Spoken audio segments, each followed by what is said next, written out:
seperti pola makan yang tidak seimbang, kurangnya aktivitas fisik, dan tingginya tingkat stres. Hal ini berkontribusi pada meningkatnya berbagai penyakit tidak menular seperti obesitas, diabetes, hipertensi, dan gangguan mental. Oleh karena itu, program pembugaran gaya hidup sehat ini diperlukan untuk meningkatkan kesadaran tentang pentingnya pola hidup sehat dan memperbaiki kualitas hidup individu, terutama dalam komunitas, sekolah, atau interaksi. Lanjut. Nah, yang pertama di sini ada rancangan yang pertama, yang kedua itu ada tujuan programnya ya. Yang pertama itu ada tujuannya meningkatkan kesadaran tentang pentingnya gaya hidup sehat, termasuk kebugaran fisik, pola makan seimbang, dan manajemen stres. Kemudian tujuan yang kedua itu mendorong perilaku sehat yang berkelanjutan di kalangan siswa melalui aktivitas fisik dan pendidikan kebugaran. Kemudian yang ketiga mencapai peningkatan kebugaran fisik yang nyata seperti peningkatan daya tahan tubuh dan penurunan tingkat stres di kalangan peserta didik. Kemudian yang keempat tujuannya yaitu membangun komunitas yang saling mendukung untuk gaya hidup sehat dalam lingkungan sekolah atau kelas. Oke. Nah, di sini ada capaian, kemudian ada langkah-langkah dan hasil yang diharapkan dari tujuan program ya. Nah, di sini kami sudah menjabarkan ada tujuan satu, dia ada tujuannya sendiri dan ada langkah yang akan dilaksanakan. Yang pertama tadi tujuannya itu tujuan satu untuk meningkatkan kesadaran. Nah, capaiannya itu terjadi peningkatan pengetahuan peserta didik tentang pentingnya aktivitas fisik, pola makan yang seimbang, dan manajemen stres. Kemudian untuk indikator pencapaiannya itu, di sini yang ingin dicapai itu yang pertama tingkat partisipasi tinggi dalam kegiatan olahraga dan kebugaran minimal 70% itu peserta didik aktif dalam kegiatan ini. Kemudian langkah-langkah yang kami lakukan di sini yaitu dengan pengumpulan data awal, yaitu dengan mengadakan survei kebugaran dan pola makan untuk peserta didik untuk menilai kondisi fisik dan pengetahuan mereka tentang hidup sehat.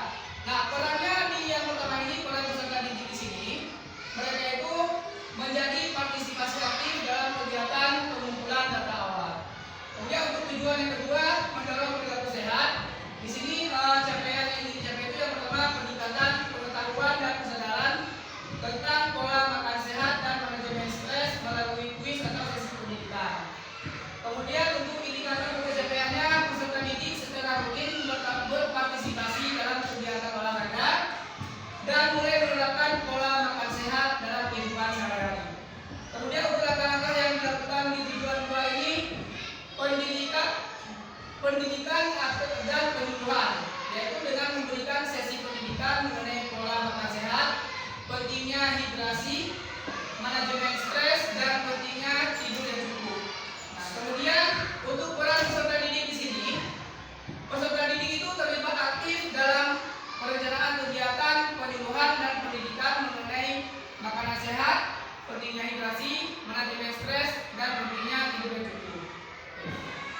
Nah, kemudian tujuan yang ketiga untuk mencapai peningkatan kebugaran fisik. Di sini capaiannya yang pertama peningkatan kebugaran fisik yang terukur melalui pengukuran sebelum dan setelah program atau penurunan berat badan, peningkatan kapasitas kardiorespirasi, dan kekuatan otot. Kemudian untuk indikator pencapaiannya di sini bisa kita lihat peningkatan yang terukur dalam kebugaran fisik seperti penurunan berat badan, peningkatan stamina, dan kekuatan otot. Nah, sedangkan langkah-langkahnya itu di sini bisa kita lihat peserta didik itu melakukan latihan kebugaran fisik secara rutin, misalnya berlari jogging selama 30 menit. Kemudian untuk perannya itu di sini peserta didik menjadi partisipasi aktif dalam kegiatan jogging selama 30 menit. Kemudian untuk tujuan yang keempat, membangun komunitas yang saling mendukung. Untuk capaiannya itu terbentuknya komunitas sehat yang saling mendukung dan memotivasi dalam menerapkan gaya hidup sehat. Indikatornya itu terbentuknya kelompok pendukung dalam komunitas yang saling berbagi pengalaman dan motivasi dalam menjalankan gaya hidup sehat. Untuk langkah-langkahnya di sana kita lihat, yaitu dengan memonitoring dan pemantauan, yaitu dilakukan secara berkala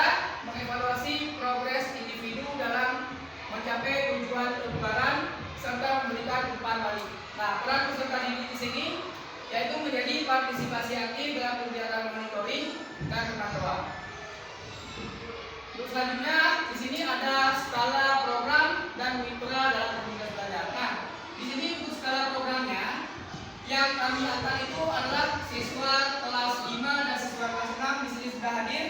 Siswa kelas 5 dan kelas 6. Kemudian jumlah siswanya itu ada 40 orang ya. Dari dua kelas itu ada 40 orang.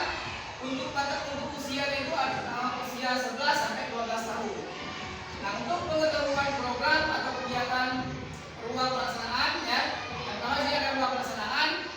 Di sini itu kami menggunakan lingkungan kompleks Islam Madani. Kemudian waktu pelaksanaannya itu pada setiap hari Sabtu.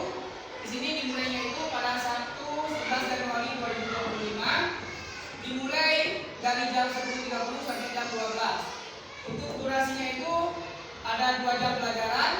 Untuk format kegiatan dilakukan dalam satu sesi di mana siswa nanti akan melakukan latihan lari jogging.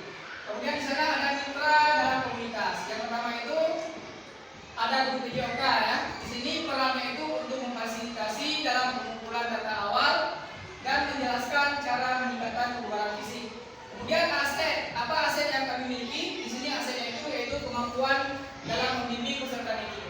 Kemudian yang kedua di sini ada mitra, yaitu ada guru kesenian. Perannya dalam kebugaran jasmani ini, dalam program kehidupan ini, di sini guru seni itu berperan untuk memberikan bimbingan teknis dalam pembuatan video, baik itu melalui CapCut ataupun nanti melalui Canva. Kemudian aset yang dimiliki itu memiliki keterampilan editing Canva ataupun CapCut ya. Selanjutnya ada grup IPA. Di sini peran itu sebagai mitra dalam memberikan penyuluhan mengenai pola makan sehat dan hidrasi. Nah, untuk asetnya itu ada pengetahuan dalam pola makan sehat dan hidrasi. Nah, selanjutnya ada siswa ya. Di sini peran siswa itu menjadi pemeran utama dalam kegiatan ini. Aset mereka itu adalah daya tahan tubuh. Kemudian kita juga melibatkan orang tua. Di sini peran orang tua itu berpartisipasi aktif dalam beberapa kegiatan atau menjadi motivator dalam program ini. Untuk selanjutnya ada asetnya itu. Ya, aset tadi kita ada di sini ada pernyataan tentang kapasitas yang dimiliki oleh sekolah. Jadi ada 7 aset dalam pembelajaran. Yang pertama itu ada aset fisik ya. Di sini ada aset fisik yang pertama itu ada ruang kelas yang luas dan nyaman yang digunakan untuk ruang diskusi. Kemudian ada aset manusia.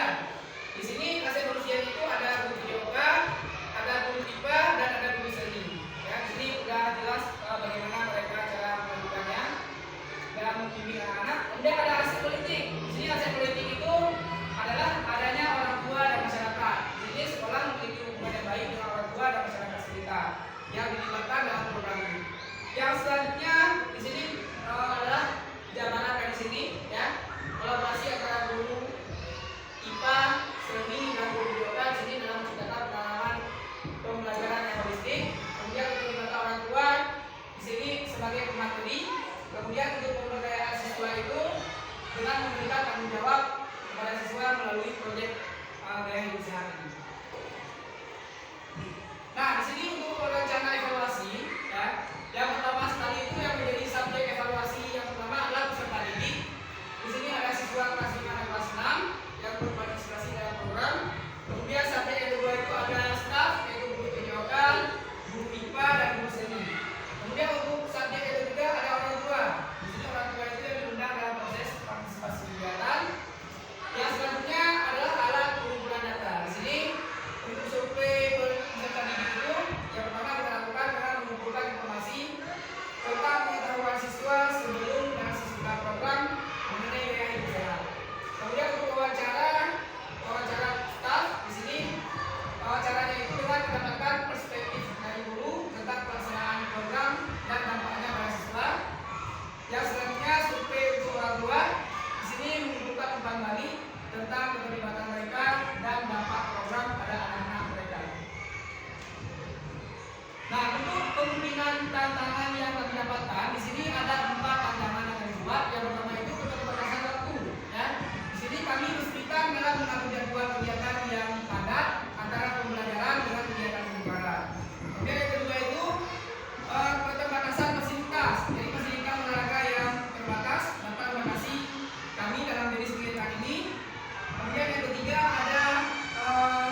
Mungkin sekian dari kami.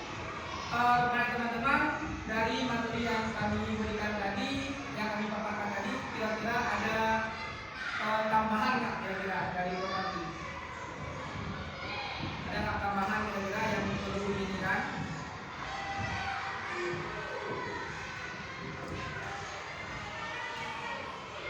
Boleh ada kira-kira dari tujuan ini ada nggak yang masukan atau apa seperti itu? Tidak ada ya? Ada? Ini kami akan membagikan umpan balik yang ada di sini. Jadi teman-teman bisa mengisinya itu ini ya. Dibuka umpan balik, kami baliknya.